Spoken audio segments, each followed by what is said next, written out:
밤이 다가오는 것을 바라만 보고 있는 사이에 주변은 어느새 컴컴해져 버렸습니다.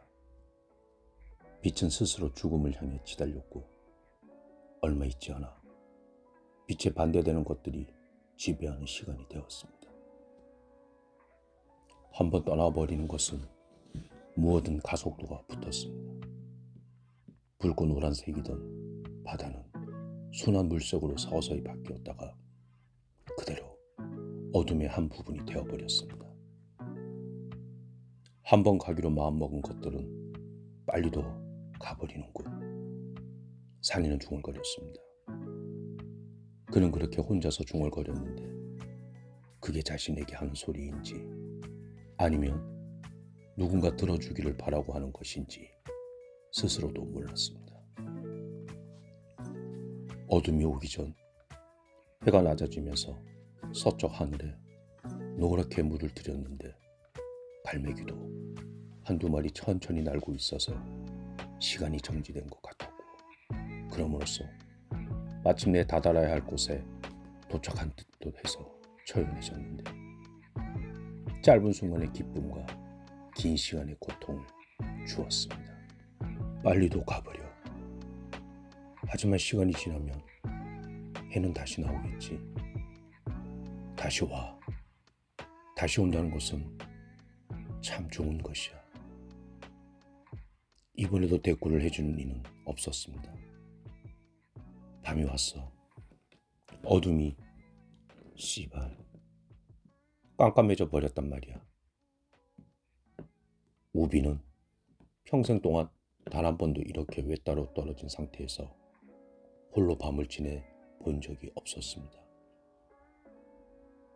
어릴 적부터 부모와 형제, 이웃과 친구들, 심지어는 군대에서조차도 동료 병사가 그리고 결혼해서 지금까지 아내가 늘 곁에 있었습니다. 철썩 파도가 쳤습니다. 어둠이 밀려오자 알 수 없는 그 무엇들이 주변에 가득한 듯 했습니다. 허공을 돌아다니며 모색을 끝낸 그것들의 방문을 받게 될지도 몰랐습니다. 눈이나 손이나 그림자나 어떤 소리나 색깔의 모습으로 찾아올 모양이었습니다. 압력을 못 이겨 오그라지는 양철동이처럼 우빈의 몸이 명치 깊숙한 곳을 향해 좁혀들고 있었습니다. 그리고 어둠 속에서 기거하는 것들이 모여들기 시작했습니다. 동그란 머리에 꼬리가 달린 것, 모가지가 서너 발 되는 것, 내장이 바깥으로 비어져 나온 것, 머리카락으로 몸뚱이를 칭칭 감은 것들이 어둠 속에서 탄생하여 파도를 타듯 우빈의 주변에서 날아다니기 시작했습니다. 하지만 정작 보이는 것은 없었습니다. 그리고 그게 더 많은 것들이 주변으로 모이게끔 만들었습니다. 우빈은 움직일 수 있는 기회를 놓쳐버린 것이었습니다. 무섭다고 말하고 싶었으나 할 수 없었습니다. 말이란 아주 묘한 힘을 가지고 있어서 무섭다는 말을 내뱉으면 걷잡을 수 없이 공포의 소용돌이 속으로 빨려들 것 같았습니다.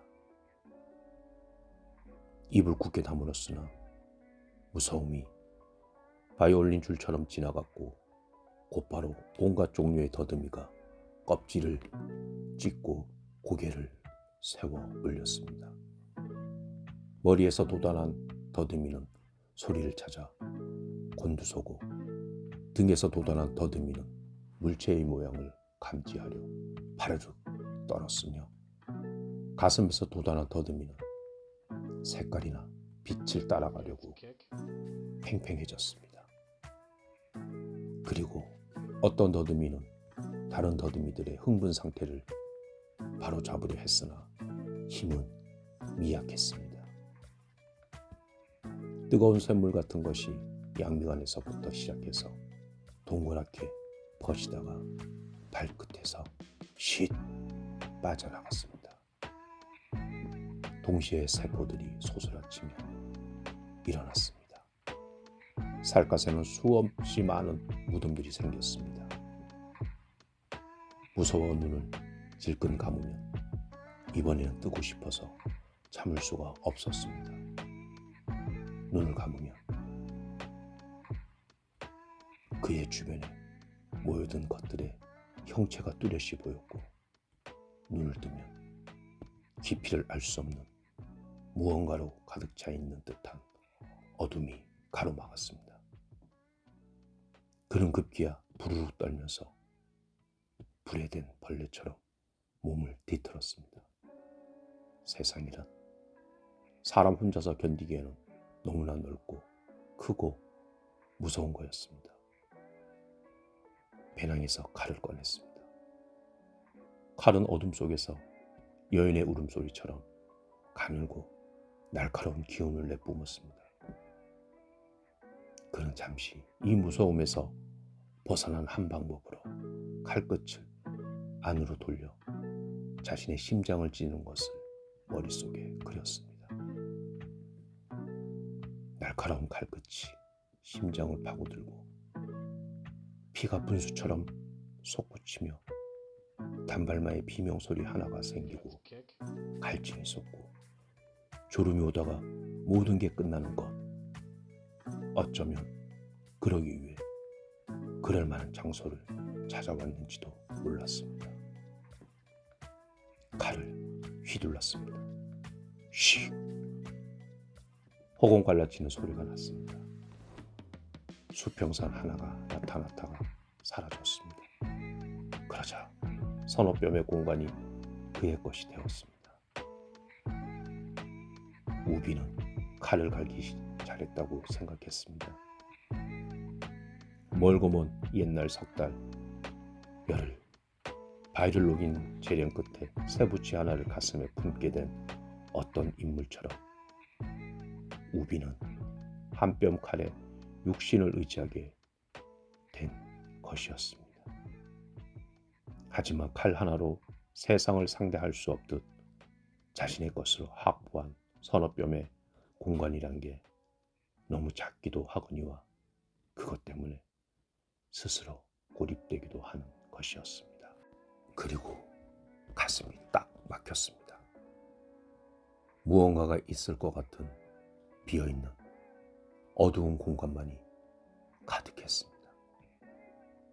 어둠이 그를 내려다보고 있었고 그 무엇들은 그 속에서 꿈을 꾸리고 있었습니다. 덤벼! 그는 악을 썼습니다. 소리가 너무 커서 자신이 더 움찔 놀랐습니다. 너무 크다는 것은 허황하기도 한 것이라 그 소리가 자신의 것이 아닌 듯. 그리고 어둠은 거대한 모습 그대로였습니다. 우비는 고무고무처럼 튀어 올랐습니다. 와 보라니까. 죽이려면 죽여봐. 와서 네 마음대로 해봐. 철썩. 파도가 쳤습니다. 덤벼! 이 새끼들아. 바다닥. 새 한 마리가 날아올랐습니다. 상관없으니까 네 마음대로 해보라니까. 내 앞에 나타나봐. 철썩. 다시 파도가 쳤습니다. 아무도 덤벼들지 않았습니다. 그는 자신이 어두움에 대해 어린아이처럼 떼를 쓰고 있는 듯해 부끄럽고 스스로에게 화가 났습니다. 모든 게 금속처럼 차가웠습니다. 그 무엇들이 하나씩 눈앞에 나타난 듯 했습니다. 아니 처음부터 그것들은 우빈 옆에서 얼굴과 몸을 드러내고 있었는지도 몰랐습니다. 넌 뭐야? 넌 누구고? 도대체 뭐야? 그렇게 가만히 있지 말고 차라리 이빨로 내 목을 물어 뜯어버려. 손톱으로 내 눈을 쑤셔버리란 말이야. 어둠은 길었습니다. 세상의 절반은 어둠이라는 걸 우비는 모르고 있었습니다.